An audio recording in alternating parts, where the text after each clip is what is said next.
यो गाईस, स्वागत आहे तुमचं माझ्या एका नवीन मिनी ब्लॉगमध्ये. तर आज आम्ही सकाळी लवकरमध्ये मस्त साईटवर येऊन लागलो होतो. माहीत नाही का बरं, पण येऊन लागलो होतो लवकर साईटवर. आणि आल्यावर बघतो तर इथं कोणीच झालेलं नव्हतं. अरे देवा. मी डिझेल टाकत होतो आणि अमित भैयाचं तोंड बघा कसं झालंय. माझी आणि अमित भैयाची मस्ती अशी चालू राहते. ते सगळं होत राहील. मग मी मस्तपैकी JCB चालू करून घराच्या दिशेने निघालो होतो.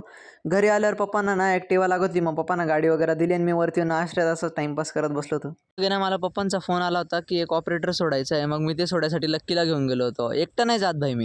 क्या बात कर रहे हैं? मग नाही ते ऑपरेटर वगैरे सोडून दिलं आणि लकीन मी नाही का कामासाठी जात होतो. कामासाठी नाही फक्त रेशन घ्यायला जायचं होतं. आणि आम्ही नाही ते टाइम लॅप्स पण ट्राय केलं. लक्की आणि मी इथे रेशन घ्यायला पोहोचलेलो होतो. इथे थोडी गर्दी होती आणि ते काका ना खूप चिडचिड करत होते, काय माहिती का बरं.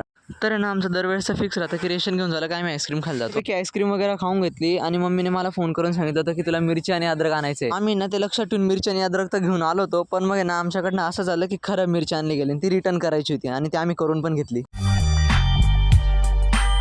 असंच आम्ही टाइमपास वगैरे करत होतो ओव्हरलेमध्ये. आणि ना ते झाल्यानंतर ना घरी आल्यावर मग अमर भाईचं मशीन घरी आलं होतं, कारण की ना आम्हाला थोडं रिपेअरिंग करायची होती. त्याचं सिलेंडर वगैरे चेंज करायचं होतं. मग आम्हाला जे मशीनचं काम करायचं होतं ना, मशीन त्याचं मस्तपैकी सावलीत लावून घेतलं होतं. आणि मग ना आम्ही आमच्या कामाला सुरुवात केली. मग अमर भाईला इथं कामाला लावलं होतं आम्ही. बघा कसं तो खोलू राहिला इथे अवकळ करून करून.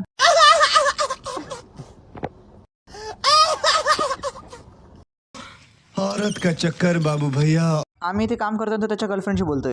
मग फायनली आमची ना रिपेअरिंग वगैरे झाली होती आणि अमर भैया ना बूमची टेस्टिंग वगैरे करत होता. इथं बघा तो कसा खेळू राहिला झोक्यासारखा. भाई आमची मेहनत मजदुरी चालू राहील. पाटलीन भाई मस्तपैकी चहा नाश्ता करू राहिले आणि ते पण फोन बघता बघता. वा. मी पण चहा नाश्ता करून घेतला आणि ना अमित भैयाला घ्यायला निघालो. आणि येताना ना खूप ट्रॅफिक लागली होती, कारण की नाही रोडांचे काम चालू आहे इकडे. करून मी बलिदान मासला आलो आणि घरी गेल्यावर बघतो तिथे दातांची कटिंग चालू आहे JCBच्या. आणि मग ना असा होता माझा आजचा दिवस. ब्लॉग कसा वाटला कमेंटमध्ये नक्की सांगा.